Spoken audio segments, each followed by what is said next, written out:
สวัสดีครับกลับมาพบกับผมพี่ DF Channel เช่นเดิมวันนี้นะครับเราจะมาจัดอันดับเทียร์ลิสต์ตัวละครน่าเล่นในเกมโยกังยุทธภพสนุกกันนะครับผมซึ่งบอกเลยว่าเวอร์ชันนี้นะครับผมจะแตกต่างกับเวอร์ชันก่อนนิดนึงนะครับผม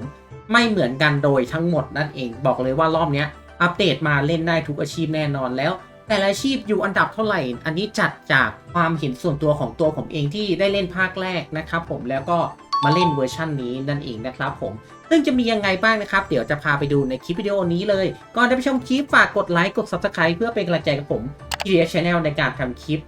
โยกังยุทธภพสนุกต่อไปด้วยนะครับผมแล้วก็ฝากไว้ด้วยกับสปอนเซอร์ใหญ่ใจดีของเรานะครับและพี่ๆท่านใดนะครับที่สนใจที่จะเติมเกมออนไลน์นะครับผมแนะนำเลยร้าน TGS เติมเกมช็อปนะครับผมซึ่งส่วนตัวผมใช้งานอยู่ร้านนี้อยู่แล้วนะครับรับเติมเกม24 ชั่วโมงนะครับผมซึ่งพี่ๆสามารถเข้าเว็บไซต์นะครับ Line แอดหรือ Facebook ก็ได้ซึ่งถ้าเข้าผ่านเว็บไซต์นะครับจะมีเกมให้เลือกเยอะมากมายว่าจะเป็น PUBG Mobile Identity V นะครับ Mobile Legends Bang Bang หรือจะเป็น RV RMC ก็ได้ทั้งนั้นนะครับสามารถเติมเกมถูกไวปลอดภัย24 ชั่วโมงได้ที่ร้าน TGS เติมเกมช็อปนะครับผมอย่าลืมบอกด้วยนะว่ามาจาก DWF Channel ของเรานะครับพี่ๆอาจจะได้ส่วนลดพิเศษหรือโปรโมชั่นพิเศษจากทางร้านได้นะครับฝากไว้ด้วยกับร้าน TGS เติมเกมช็อปนะครับผมและพี่ๆท่านใดที่อยากจะฟาร์มเกมที่มีระบบออโต้นะครับแล้วไม่มีเวลามานั่งปล่อยบอทตลอดเวลานะครับวันนี้เบสขอเสนอเลยนะครับ UG Phone นะครับผมแอปพลิเคชันที่สามารถช่วยพี่ๆฟาร์มได้ง่ายยิ่งขึ้นแล้วสะดวกมากนะ UG Phone เนี่ยเปรียบเสมือนมือถือเครื่องหนึ่งเลยที่ช่วยให้พี่ๆฟาร์มเกมได้ทั้งวันทั้งคืนแม้โทรศัพท์พี่จะดับไปแล้วหรือคอมจะปิดไปแล้วก็ตามหรือว่าจะนอนหลับก็ตามนะครับตัวเกมก็จะฟาร์มให้เราอยู่ตลอดเวลาเลยราคาเริ่มต้นแค่วันละ10 บาทเท่านั้นตัวแพ็กเกจนะครับผมแนะนำให้พี่ๆลองใช้เป็นตัว MVP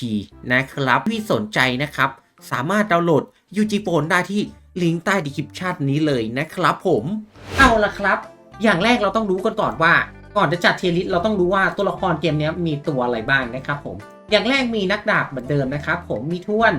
มีธนูครับผมมีกระบี่เนาะแล้วก็หมอนะครับผมแล้วก็นินจานั่นเองมีทั้งหมด6คลาสอาชีพนั่นเองนะครับผมไม่มีคลาสฮีโร่นะสำหรับเวอร์ชันนี้นะครับผมเรามาเริ่มก่อนดีกว่าจัดอันดับอาชีพน่าเล่นนะครับผมซึ่งต้องพาไปดูแต่ละอาชีพเลยอาชีพแรกที่จะพาไปดูนะครับนั่นก็คืออาชีพหมอนั่นเองโดยเจ้าตัวอาชีพหมอเนี่ยเป็นอาชีพที่อาจจะเรียกว่าไม่นิยมแล้วกันนะครับอาชีพเนี้ย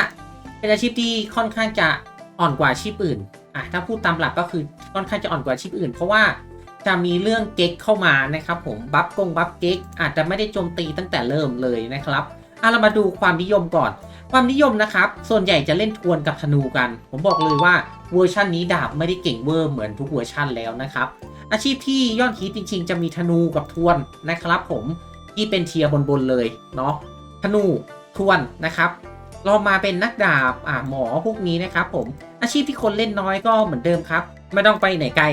นั่นก็คืออาชีพกระบี่นะครับเป็นอาชีพที่คนไม่ค่อยจะเล่นสักเท่าไหร่นะครับส่วนใหญ่ก็จะเล่นนั่นแหละอาชีพทวนธนูนะครับผมแล้วก็พวกหมอกระบี่อะไรพวกนี้เล่นได้หมดนะครับนินจาก็ได้แต่นินจาอาจจะดรอปลงนิดนึงเหมือนเวอร์ชันแรกนั่นแหละครับเรามาดูดีกว่าว่าอาชีพหมอทำอะไรได้บ้างนะครับผมก่อนที่จะไปจัดอันดับน่าเล่นกันนะอาชีพหมอนะครับเป็นอาชีพที่มีปานมีเก๊กเนาะบัฟแม่นบัฟป้องกันฮิวเลือดเพื่อนได้นะครับแล้วก็เวอร์ชันนี้นะปานจะเหมือนเวอร์ชันแรกไม่ได้ต่างอะไรกันมากนะครับแต่ว่าเวอร์ชันนี้นะครับเมื่อเราเลเวล77นะครับผมจะมีสกิลหมู่แล้วทุกอาชีพเลยนะผมบอกไว้ก่อนทุกอาชีพมีสกิลหมู่ตอนเลเวล77หมดนะครับก็คือยังไงหมอก็ยังเป็นอาชีพที่น่าเล่นอยู่ดีนะครับผมถ้าเทียบกับอาชีพอื่นๆนะอาชีพน่าเล่นอาชีพถัดไปนะครับผมนั่นก็คือนักธนูนั่นเองต้องบอกไว้ก่อนเลยนะครับผมว่านักธนูเกมนี้น่าจะเป็นอาชีพที่ตีแรงที่สุดในเกมแล้วล่ะนะครับผมเป็นอาชีพที่ตีแรงมากแล้วก็ยิงไกลที่สุดในเกมนะครับผมบอกเลยว่าเวอร์ชันนี้อย่างที่บอกไปนะครับทุกอาชีพเมื่อเลเวล77จะมีสกิลหมู่เหมือนกันแม้นักดาบจะเคยเก่งในเวอร์ชันเลือดใหม่นะครับผมแต่ยุทธภพสนุกรอบนี้เราปรับให้บาลานซ์กันทุกอาชีพนะครับผมอาชีพไหนอึดก็อึดอาชีพไหนแรงก็แรงนะครับบอกเลยว่าใครจะมาเวอร์ชันนี้ผมแนะนำเลยหมอธนูทวนนะครับผมลองเปิดใจเล่น3อาชีพนี้ดูนะครับผมและธนูมีข้อดีอะไรบ้างข้อดีครับธนูก็ยังปานเหมือนคงคอนเซปต์เดิมนะครับผมก็ ปานยิงไกลนะครับปานคินะครับช่วงแรกก็จะเล่นเป็นโจมวิชาไปก่อนหลังๆ3สอนดาวตกจะเริ่มเก่งมากยิ่งขึ้นนะครับเล่นไปถึงช่วงหลังๆช่วงที่คนเริ่มทำกันวิชาเยอะๆเนาะการยิงธรรมดาก็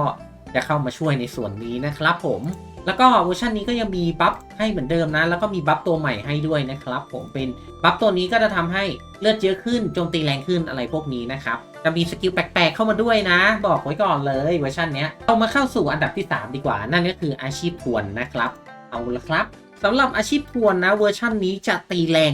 มากๆผมบอกเลยว่าอาชีพทวนมันเป็นตัวที่ตีแรงและโกรธง่ายนะครับโกรธบ่อยแล้วก็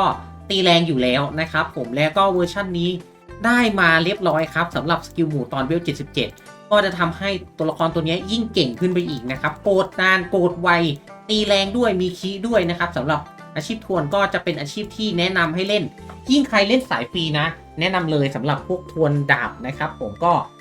จะเป็นอาชีพที่3แล้วกันที่ผมแนะนำให้เล่นนะครับผมสำหรับอาชีพน่าเล่นในรอบนี้นะครับใครที่เป็นสาวกทวนอยู่แล้วต้องควรเล่นแล้วก็ปานของเขานะครับก็จะมีปานเลือดปานป้องกันนะปั๊มยาแรงต่างๆนะครับปานส่วนใหญ่จะเน้นไปที่ความถึกหมดเลยนะครับถึกกดนานทวนเนี่ยเรียกว่าแทบจะโกดตลอดเวลาเลยนะครับบอกเลยว่าเก่งมากๆสำหรับอาชีพนี้ฝากเอาไว้ใครอยากลองเล่นนะเดี๋ยวคลิปหน้าก็จะเป็นการคลิปสอนดาวน์โหลดเกมเวอร์ชันนี้นะครับยุทธภพสนุกในเวอร์ชันไต้หวันนั่นเองนะครับเราไปสู่อาชีพถัดไปกันดีกว่านะครับอาชีพถัดไปจะเป็นใครไปไม่ได้นอกจากพระเอกเก่าของเรานั่นก็คือดาบนั่นเองนะครับเอาละครับสำหรับอาชีพดาบนะครับใครที่เล่นยุทธภพเลือดใหม่มาจะคุ้นเคยกันดีอยู่แล้วสำหรับอาชีพนี้นะครับอาชีพนี้เป็นอาชีพที่สายฟรีทุกคนควรเล่นสายพ่อค้าควรเล่นเป็นอย่างมากนะครับเรียกว่าโนหนึ่งดีกว่า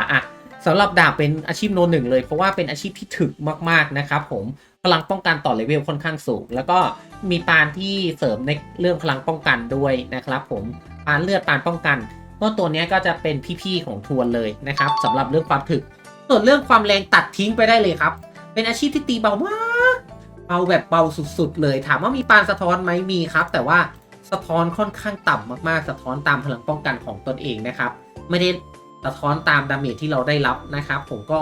อาจจะไม่ได้หวือหวามากส่วนการตีกระจายของอาชีพนี้นะครับผมก็ไม่ได้ต่างกับอาชีพอื่นครับก็คือกระจาย2เป้าเหมือนเดิมนะครับผมตีหมู่สกิลแรกของ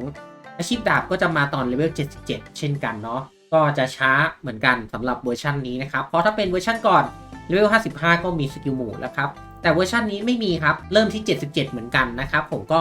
อาจจะเป็นอาชีพที่ไม่ค่อยแนะนำให้เล่นสักเท่าไหร่แต่ว่าถ้าเทียบกับอีก2อาชีพที่จะพูดต่อไปนี้อาชีพนี้แนะนำให้เล่นนะครับผมสำหรับสายฟรีสายเติมน้อยใครที่เติมเยอะก็ให้หนีไปจากอาชีพดาบดีกว่าเนาะไปเล่นอาชีพพวกตีแรงๆฟาร์มง่ายๆจะดีกว่านะครับผมเอาล่ะเราไปถึงอาชีพถัดไปกันดีกว่านะครับมาถึงอาชีพถัดไปของเรานั่นก็คืออาชีพกระบี่นั่นเองหรืออันดับ5ของเรานะครับอาชีพกระบี่ของเราก็ต้องบอกเลยว่าเป็นอาชีพที่เน้นหลบนะครับผมแล้วก็โจมตีค่อนข้างจะแรงนะครับแล้วก็จะมีสกิลค่อนข้างเยอะปานส่วนเวอร์ชันนี้ก็จะเป็นเหมือนเดิมนะครับโกรธแล้วเก่งนะครับผมโกรธเก่งมีหลบนะครับผมมีโจมตีจุดตายแล้วก็มีโจมตีได้เลือดอะไรพวกนี้นะครับก็ยังคอนเซ็ปต์กระบี่เหมือนเวอร์ชันเลือดใหม่นั่นแหละใครที่เล่นเลือดใหม่เล่นกระบี่มาเวอร์ชันนี้ก็จะเหมือนเดิมไม่ได้แตกต่างกันมากนะครับแต่ข้อดีของเวอร์ชันนี้อย่างที่บอกครับเลเวล77แล้วจะมีสกิลหมู่เข้ามาเนาะก็จัดเป็นอันดับที่5สำหรับกระบี่นะครับสเตตัสค่อนข้างจะบาลานซ์ถึกแรงนะครับผมมีค่าหลบด้วยนะครับสำหรับใครที่ชอบตีธรรมดาใส่กระบี่ก็จะลำบากนิดนึงแต่บอกเลยว่าก็ยังไม่แนะนำให้คนที่เติมน้อยๆเล่นแต่ใครชอบกระบี่หรือแอคชั่นสวยๆนะครับสกิลดูสมูทเร็วน่ารักตีไวๆหน่อยก็แนะนำว่ากระบี่อาจจะตอบโจทย์สำหรับพี่ๆนะครับผมถัดไปครับอาชีพสุดท้ายนะครับผมที่ไม่แนะนำให้ใครเล่นเลยนั่นก็คืออาชีพนินจานั่นเองที่เป็นอาชีพลังท้ายสำหรับอันดับความน่าเล่นนะครับต้องบอกไว้ก่อนครับนินจาเวอร์ชันนี้นะครับจะไม่มีดาเมจสีเทาเลยนะนินจาเวอร์ชันนี้จะไม่เหมือนเวอร์ชันที่แล้วของเลือดใหม่นะครับผมหรือเหมือนผมก็จำไม่ได้แล้วไม่ได้เล่นเลือดใหม่นานมากนะครับเวอร์ชันนี้นินจาจะเป็นสายหลบเมื่อหลบได้จะได้โจมตีเนาะแล้วก็เหมือนจิตสมาธิเหมือนจะไม่มีผมไม่มั่นใจว่ามีไหมโจมตีจุดตายสำหรับเวอร์ชันนี้จากที่ลองเล่นมานะครับ